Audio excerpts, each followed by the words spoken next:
ناظرین آداب، آج ہم بات کریں گے افسانوی ادب اور غیر افسانوی ادب میں کیا فرق ہے۔ اس مختصر سی ویڈیو میں ہم آپ کو بتائیں گے کہ difference between fiction and non fiction. افسانوی ادب جسے فکشن بھی کہا جاتا ہے اور نان فکشن جسے غیر افسانوی ادب بھی کہا جاتا ہے، ان میں کیا فرق ہے، آئیے اس پہ بات کرتے ہیں۔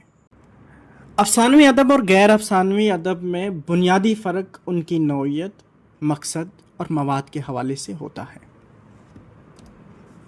افسانوی ادب یعنی فکشن ایسا ادب جو تخیل پر مبنی ہو، جس میں کردار، واقعات اور ماحول مصنف کی تخلیقی صلاحیتوں کا نتیجہ ہوتے ہیں، مثلاً افسانے، ناول، ڈرامے، افسانچے۔ آسان لفظوں میں آپ کو یہ کہیں کہ افسانوی ادب وہ ادب ہوتا ہے جو مصنف کا اپنا من گھڑت ہوتا ہے، یعنی اس کا جو اپنا ذہنی جو عقل کے گھوڑے وہ دوڑاتا ہے، اور پھر وہ کوئی کہانی تیار کرتا ہے، پھر کوئی پلاٹ تیار کرتا ہے، اور اس کے بعد اسے منظر عام پہ لاتا ہے، چاہے اس کو وہ جو بھی شکل دیتا ہے، داستان کی شکل دیتا ہے، افسانے کی شکل دیتا ہے، ناول کی شکل دیتا ہے، ڈرامے کی شکل دیتا ہے، جو بھی شکل اس کو دیتا ہے، یعنی کہ جو حقیقت نہیں ہو، جس کے کردار حقیقت نہیں ہو، جس کے واقعات حقیقت نہیں ہو۔ ہاں، ایسا ضرور ہو سکتا ہے کہ وہ حقیقت سے متاثر ہوں، حقیقت کے قریب ہوں، کسی حقیقی واقعے کو جو ہے اس کو مد نظر رکھتے ہوئے وہ لکھا گیا ہو، ایسا ہو سکتا ہے، لیکن وہ پھر بھی فکشن ہوتا ہے، وہ پھر بھی افسانوی ادب ہوتا ہے، یعنی وہ تخیل پر مبنی ہوتا ہے، وہ مصنف کا اپنا ذہن ہوتا ہے، اس میں مصنف اپنے ذہن سے یعنی اپنے عقل سے جو بھی کہانی تیار کرتا ہے، جو پلاٹ تیار کرتا ہے، جو کردار بناتا ہے، وہ فکشن کہلاتا ہے، یعنی افسانوی ادب کہلاتا ہے۔ اب بات غیر افسانوی ادب کی کرتے ہیں، یعنی نان فکشن کے کرتے ہیں۔ نان فکشن کیا ہے؟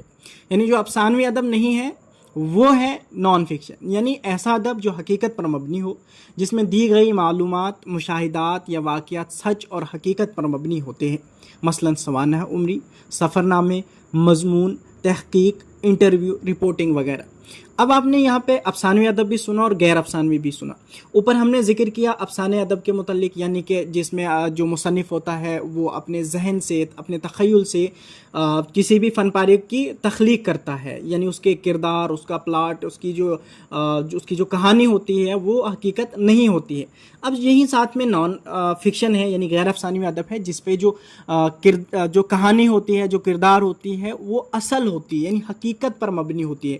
جس طرح ہم سوانحی عمری لکھتے ہیں، یعنی سوانح عمری کسی کے حالات زندگی لکھتے ہیں، کوئی اپنی خود نوشت لکھتا ہے، یعنی اپنی زندگی کے کارناموں کو وہ ایک فن پارے کی شکل دیتا ہے، تو وہ حقیقت پر مبنی ہوتے ہیں۔ جو اس کے ساتھ گزرا ہوتا ہے، جو اس کے ساتھ واقعات جو ہے ہوئے ہوتے ہیں، وہ اس کو لکھتا ہے، اپنی سوانح عمری میں لکھتا ہے۔ اسی طرح سفر نامے، انسان جس طرح سے ہمارے پاس شبلی نعمانی کا سفر نامہ، روم، مصر و شام، اس طرح سے یہ جو ہوتے ہیں ان کو غیر افسانوی ادب میں لایا جاتا ہے، یعنی نان فکشن ہوتا ہے۔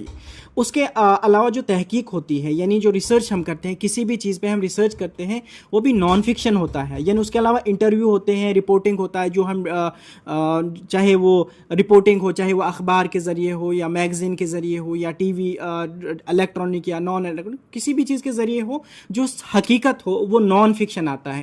اس میں جو ہے سوانح عمری ہو سکتی ہے، سفر نامے ہو سکتے ہیں، مضمون ہو سکتے ہیں، تحقیق بھی ہو سکتی ہے، انٹرویو وغیرہ۔ تو آپ کو سمجھ آ چکا ہوگا افسانوی ادب کیا ہے اور یعنی غیر افسانوی ادب کیا ہے۔ تو چلیے آگے بڑھتے ہیں۔ افسانوی ادب یعنی فکشن لٹریچر۔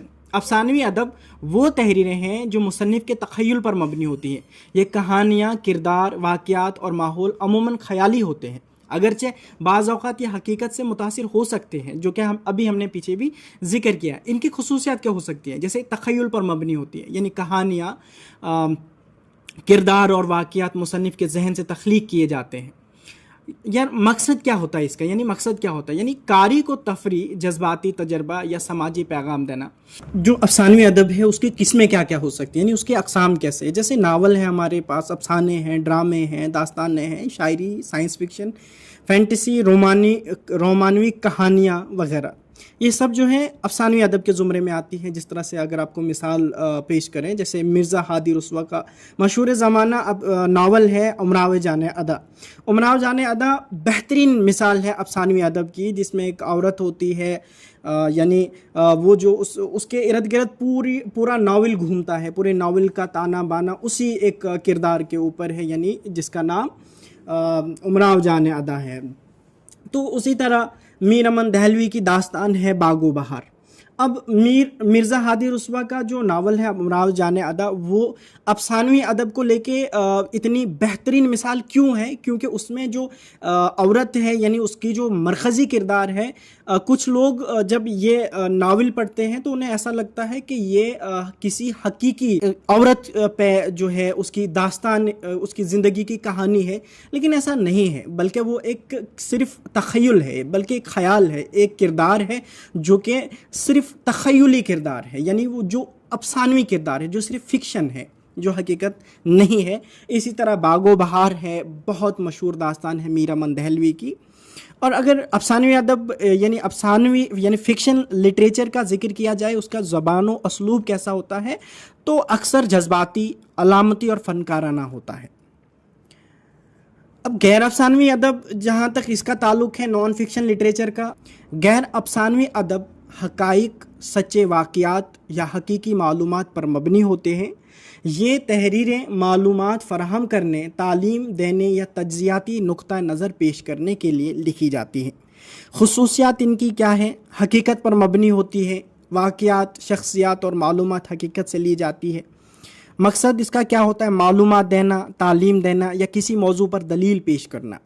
اقسام جیسے سوانح عمری ہے، خود نوشت ہے، مضامین ہیں، تاریخی کتابیں ہیں، سائنسی مضامین ہیں، سفری نامے یعنی سفر نامے ہیں، رپورٹس وغیرہ، رپورتاز، اس میں انشائیے بھی آتے ہیں. علامہ اقبال کی سوانح شاعر مشرق یا اشفاق احمد کی زاویہ جو فلسفیانہ مضامین کا مجموعہ ہے، اس کا زبان و اسلوب کیا ہوتا ہے؟ عموماً واضح، منطقی اور معلوماتی ہوتا ہے. خاکہ بھی غیر افسانوی ادب کی ایک بہت مشہور قسم ہے. اگر خاکہ کو غیر افسانوی ادب کے ساتھ ذکر نہ کیا جائے تو شاید غیر افسانوی ادب نان فکشن کی تعریف ادھوری ہوگی. اردو میں افسانوی ادب کی روایت بہت مضبوط ہے، جیسے کہ منٹو کے افسانوں یا قرۃ العین حیدر کے ناولوں میں سماجی اور نفسیاتی موضوعات کی عکاسی. غیر افسانوی ادب یعنی اردو میں سوانح جیسے شاہ نامہ اسلام، از حقانی القاسمی یا مضامین جیسے سر سید کے تہذیب الاخلاق میں شامل، یعنی اس کے علاوہ مضامین سر سید میں فکری اور اصلاحی موضوعات نمایاں ہیں. ہمارے ساتھ شروع سے آخر تک بنے رہنے کے لیے آپ کا بہت شکریہ. اگر ویڈیو پسند آیا ہو تو لائک ضرور کیجیے گا اور اپنے ادب نواز دوستوں کے ساتھ شیئر بھی ضرور کیجیے گا. شکریہ. ملتے ہیں آپ سے ایک نئی ویڈیو کے ساتھ. تب تک اللہ نگہبان.